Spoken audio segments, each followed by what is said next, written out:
ভারতে আবারও আলোচনায় দুই মামা ভাগ্নের ব্যাংক জালিয়াতি।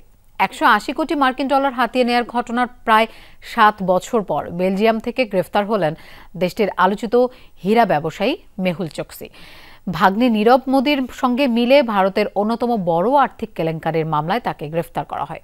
ভারতে ফিরিয়ে আনতে আগামী সপ্তাহে ব্রাসেলস পাড়ি দিচ্ছেন দেশটির গোয়েন্দা ও পররাষ্ট্র কর্মকর্তারা।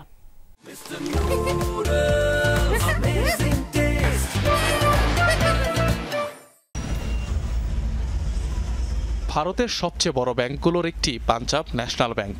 2018 সালে এই প্রতিষ্ঠানকে ঘিরে ব্যাপক উত্তেজনা ছড়ায় ভারতীয় অর্থনীতিতে। ব্যাংকটির মুম্বাই শাখা থেকে আনুমানিক 14,000 কোটি ভারতীয় রুপি হাতিয়ে নেয়ার প্রমাণ মেলে। আর বহুল আলোচিত এই স্ক্যামের সাথে নাম উঠে আসে দুই হীরা ব্যবসায়ী মামা ভাগ্নে মেহুল চোকসি এবং নীরব মোদির। আর্থিক কেলেঙ্কারির এই ঘটনায় ভাগ্নে নীরব মোদিকে প্রধান আসামি করে মামলা দায়ের করা হয় মামা মেহুল চোকসির বিরুদ্ধে। এই ঘটনা প্রকাশ্যে আসার পরই দেশ ছেড়ে পালান ওই দুই হীরা কারবারি। দফায় দফায় বিভিন্ন দেশে আশ্রয় নিয়েও শেষ রক্ষা হলো না মেহুল চোকসির। 2021 সালে জারি হওয়া গ্রেফতারি পরোয়ানায় এবার বেলজিয়ামে পুলিশের হাতে ধরাশায়ী হলেন তিনি।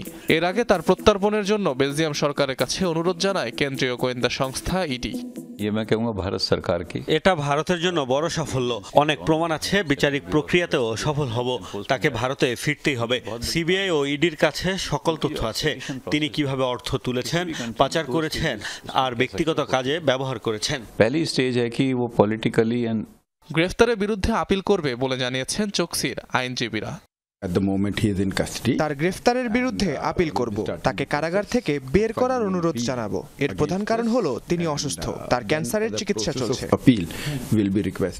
একই মামলার প্রধান আসামি নীরব মোদি এখনও অবশ্য ধরাছোঁয়ার বাইরে, যার সাথে সরকারের ঘনিষ্ঠতার অভিযোগ তুলে মোদি প্রশাসনকে বহুবার তুলোধুনুও করেছেন বিরোধীরা। ভারতের আলোচিত গহনা নির্মাতা প্রতিষ্ঠান গীতাঞ্জলি জেমসের ব্যবস্থাপনা পরিচালক ছিলেন মেহুল চোকসি। ভারত জুড়ে প্রতিষ্ঠানটির 4,000-এরও বেশি শাখা।